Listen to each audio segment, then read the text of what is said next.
Hello అండి, మీ పేరు? కృప. హర్ష సాయి మీద రీసెంట్గా కేసు ఫైల్ అయింది కదా, ఒక అమ్మాయి ఫైల్ చేసింది, తనని వాడుకొని వదిలేస్తాడని మీ అభిప్రాయం ఏంటి? లేదు, నేనైతే నమ్మట్లేదు. తను గుడ్ పర్సన్. ఆయన చాలా మందికి హెల్ప్ చేస్తారు, అంతే. ఇంకా అంటే హర్ష సాయి మీద అంటే ఒక అమ్మాయి 2 కోట్లు తీసుకున్నాడు మనీ అని చెప్పి అంటుంది. ఆయనకు అంటే ఆ 2 కోట్లు అవసరం లేదు, చాలా మంది డబ్బులు పంచారని అంటున్నారు. అవును.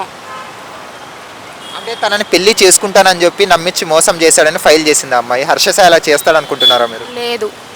లేదా? లేదు. ఒకవేళ హర్ష సాయి చేశాడనే నేరం రుజువు అయితే అంటే శిక్ష పడే అవకాశం ఉందనుకోవచ్చు. లేదు, హర్ష సాయి తను అలా చేయడు. ఫస్ట్ ఆఫ్ ఆల్ ఎందుకు ఆ హర్ష సాయి అంటే అంత నమ్మకం? తను చాలా మందికి హెల్ప్ చేస్తాడు, అండ్ తనకు అలాంటి అవసరం కూడా లేదు. అంటే ఆ హెల్ప్ చేసిన మనీ బెట్టింగ్ యాప్ల ద్వారా బెట్టింగ్ యాప్ల ద్వారానే ఎక్కువ మొత్తంలో ఆయన హెల్ప్ చేశాడు. అది తను ఇంతవరకు ఇంటర్వ్యూలో కూడా చెప్పారు రీసెంట్గా. అంటే తప్పెవరు అనుకుంటారు? అమ్మాయి తప్పు అనుకుంటారు. యా. అంటే హర్ష సాయి 2 కోట్లు డిమాండ్ చేసిందంట. అమ్మాయి 2 కోట్లు తీసుకొని హర్ష సాయి ఇవ్వట్లేదని అంటే న్యూడ్ వీడియోస్ తీసి బెదిరిస్తున్నాడు అని అంటున్నారు. హర్ష సాయి అలా చేస్తాడు. ఎంతమంది నమ్ముతున్నారో నాకు తెలియదు, కానీ నేనైతే నమ్మట్లేదు. మొత్తాన్ని మీద ఉన్న అభిమానం అనుకోవచ్చు. ఒకవేళ హర్ష సాయి తప్పు చేశాడంటే శిక్ష పడాలని కోరుకుంటున్నారా మీరు? లేదు. ఒకవేళ తప్పు చేశాడంటే చేస్తే అలా చేశాడు కాబట్టి నేనైతే నా నోటితో చెప్పలేను తనకి శిక్ష పడాలి అని. ఎందుకండి అంత అభిమానం అండి. Okay, thank you.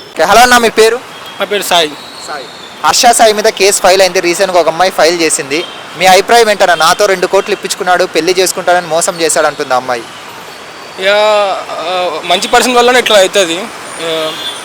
అతను చాలా మంది హెల్ప్ చేస్తాడు, చాలా మందికి డొనేట్ చేస్తాడు, ఫ్లడ్స్ వచ్చినప్పుడు మనీ ఇచ్చాడు. సో అట్లా మంచి వాళ్ళతోనే కేసు పెట్టిస్తారు చాలామంది. అంటే ఆ డబ్బంతా కానీ ఆయన ఎలా సంపాదించాడంటే బెట్టింగ్ యాప్స్ ప్రమోషన్ చేస్తూ ఇక్కడ అమాయకుల్ని మోసం చేస్తూ డబ్బులని సంపాదించాడు అని ఒక టాక్ కూడా ఉంది బయట. బెట్టింగ్ యాప్స్ అయితే నేను ఇప్పుడా చూడలేదు ప్రమోషన్. అతను యూట్యూబ్ పైన ఇంకా దానిపైన సంపాదించండి. ఎవరైనా ఇంకా లీగల్ అది. ఇంకా చాలా మంది అమ్మాయిలు కేసులు పెడుతున్నారు కదా అన్న. అంటే మన జానీ మాస్టర్ మీద కేసు పెట్టారు, ఎలా అనిపిస్తుంది అన్న? జానీ మాస్టర్ అయితే ప్రూవ్ అయింది, ఇంకా అతను ఒప్పుకుండి, ఇంకా అతను జైలు వేసిరానని. అంటే ఇట్లా పబ్లిక్ ఫిగర్స్ ఇన్ఫ్లుయెన్సర్స్ని ఇట్లా బేస్ చేసుకునే కావాలని టార్గెట్ చేస్తున్నారు అనుకోవచ్చు వీళ్ళు. అట్లా కూడా అనుకోవచ్చు. చాలా మంది హర్ష సాయి మీద కూడా ఉన్నారు, నెగిటివ్ పీపుల్స్ ఉన్నారు ఇంకా. సో చూడాలి మాది ఎక్కడ దాకా వస్తుందో చూడాలి. హర్ష సాయి ఇలాంటి తప్పు చేసింటాడని మీకు అనిపిస్తుందా లేదా? ఇలా చేశాడంటే మీరు నమ్ముతున్నారా? నేనైతే నమ్మట్లేదు బ్రో. 2 కోట్లు డిమాండ్ చేసిందంట, అంటే 2 కోట్లు తీసుకున్నాడంట అమ్మాయి. ఎలా అనిపిస్తుంది అన్న? మనం ప్రూఫ్స్ ఉంటే నమ్మొచ్చు, ప్రూఫ్ లేకపోతే మనం నమ్మలేం. సో అమ్మాయి కూడా బయటకు వచ్చి అంత ధైర్యంగా కంప్లైంట్ ఇచ్చిందంటే ఎంతో కొంత ఉంటుంది కదా, తప్పు చేశాడని అనుకోవచ్చు కదా. ఎవిడెన్స్ చూపిస్తుందంటే మనం హర్ష సాయి మీద కూడా మనం నింద వేయచ్చు. మనం ఒకవేళ అది నిజమైందనుకో హర్ష సాయికి శిక్ష పడాలని మీరు కోరుకుంటున్నారు? ఎవరికైనా శిక్ష పడాలి. హలో, మీ పేరు? వెంకటలక్ష్మి. హర్ష సాయి మీద కేసు ఫైల్ చేశారు కదా, మీ అభిప్రాయం ఏంటి? అదైతే నేను ఫేక్ అనుకుంటాను. ఎందుకంటే ఒక మంచి వ్యక్తి మీద ఎవరైనా అంటే ఇప్పుడు ఉంటారు చాలామంది మంచి చేస్తున్న కొద్ది ఎవరైనా ఎలా వస్తుంది, ఎక్కడివి, ఏంటి అని చాలామంది ఆరా తీస్తుంటారు. నేనైతే ఫేక్ అనుకుంటాను. కానీ అమ్మాయి నా దగ్గర నుండి 2 లక్షల రూపాయల వరకు లంచమని కాదు, డౌరీ కట్నం కింద తీసుకున్నాడు, అలాగే నన్ను వాడుకొని వదిలేశాడు అంటుందామె. అదైతే ఫేక్. గతంలో జానీ మాస్టర్ కూడా ఇలాగే చేశారు, అందరూ ఫేక్ అనుకున్నారు, కానీ ఆయన నిజం ఒప్పుకున్నాడు కదా. హర్ష సాయి కూడా నిజం ఒప్పుకునే అవకాశం ఉందా?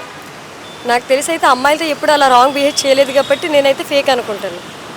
అలాగే హర్ష సాయి వాళ్ళ తండ్రి మీద కూడా కంప్లైంట్ ఇచ్చాడు, ఆయన కూడా నన్ను ఇలా వేధించాడు అని అమ్మాయి కంప్లైంట్ ఇచ్చింది. ఎంతవరకు నిజం అనుకోవచ్చు? చెప్పలేము, అంటే కొన్ని సిచ్యువేషన్స్ బట్టి. కానీ ఎప్పుడు తను అలాంటి బిహేవ్ చేసే మనసు అయితే కాదు, ప్రాబ్లమ్స్ బట్టి. సరే, ఇప్పుడు హర్ష సాయి కానీ జానీ మాస్టర్ కానీ ఇట్లా పేరున్న వాళ్ళని టార్గెట్ చేసుకోవడానికి మెయిన్ రీజన్ ఏమై ఉంటుంది? ఏమై ఉంటుంది అంటే కొంతమంది పేరున్నల్ని చెడగొట్టాలని చూస్తారు, కొంత అమౌంట్ని బ్లాక్మెయిల్ చేసుకొని అమౌంట్ ఇంత కావాలి అంత కావాలి అని అడుగుతుంటారు కదా, అలా కూడా అడగొచ్చేమో నాకు తెలిసింది. హర్ష సాయి మీరు ఏ తప్పు చేయలేదు అంటున్నారు కదా, ఒకవేళ తప్పు చేశాడని నిరూపిస్తే ఆయనకు శిక్ష పడాలని కోరుకుంటున్నారా లేదా? తప్పు చేస్తే మాత్రం ప్రతి ఒక్కరికి శిక్ష పడాల్సిందే, ఎవరైనా అవని. దేవుడంతటి వాడే తప్పు చేసిన తర్వాత కూడా ఇదే అవుతారు. అలాంటిది మనసులో మనమంతా. మీరైతే హర్ష సాయి తప్పు చేయలేదని నమ్ముతున్నారు. నమ్ముతాను. ఓకే.